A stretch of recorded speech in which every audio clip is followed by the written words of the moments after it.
Let's consider an example of what behavioral economists call the power of choice architecture, otherwise known as nudges. Nudges are small ways in which the framing of a choice can make a big difference in people's behavior and preferences. Imagine that. To start today's seminar, we divide the room into two parts. In one half of the room, I greeted each person and gave them a black ink pen. Everyone was encouraged to try their new pen out and to make sure it worked. In the other half of the room, I greeted each person and offered them a choice between a black ink pen or a blue ink pen. The pens were the same brand and style, and they only differed by the color of the ink. The pens were also the same brand and style as the black ink pens that I handed out to the other half of the room. Everyone was encouraged to try out their new pen and make sure it worked. Next, I went back to the half of the room where I initially started, where I'd handed out the black ink pens. Now I asked them if they would like to have a similar pen, but with blue ink instead.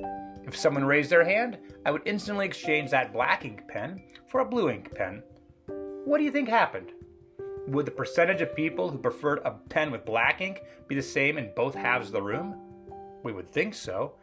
After all, the groups were divided randomly. We have no reason to think that one half of the room prefers black ink pens more than the other half. Well, that is not the case. The incredible thing about this simple experiment is that the percentage of people who decided in the end to have a black ink pen varies widely on how the pens were distributed. Recall that second half of the room where I greeted people and gave them a choice of whether a blue ink pen or a black ink pen was their preference? Giving people a choice like this is called active choice. And in a study after study, about 50% of people choose black ink pens, and about 50% of people choose blue ink pens. That seems to make sense. Most office supply stores sell about the same percentage of pens whether or not they have blue or black ink.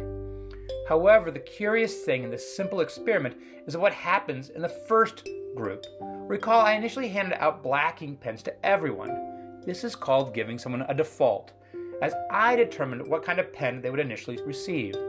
Then just a couple minutes later, I gave them an option to opt out of the black ink pens and instead switch to a blue ink pen.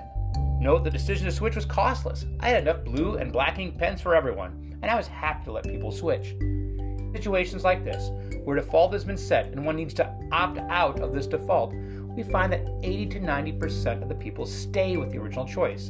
In this case, they end up with a black ink pen. So let's review about the final outcome.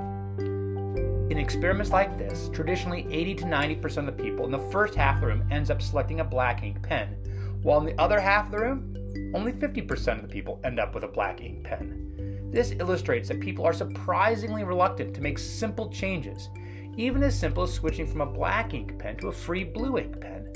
So by selecting a default and allowing people to voluntarily opt out, I was able to get many more people to end up with a black ink pen than it would have happened if I'd offered them both pens initially.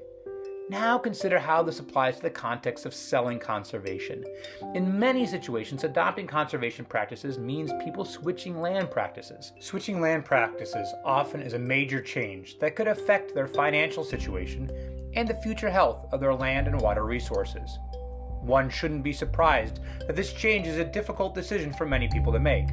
Thus, selling conservation can be difficult. You may need to provide economic incentives to encourage the switch. You may also need to provide other types of influences, such as the power of nudges and changes in the choice architecture in order to induce behavioral change. However, there is a silver lining. Note that the power of default suggests that once people adopt a conservation practice, they will likely keep it into the years to come. After all, this simple pen choice experiment shows that switching is difficult.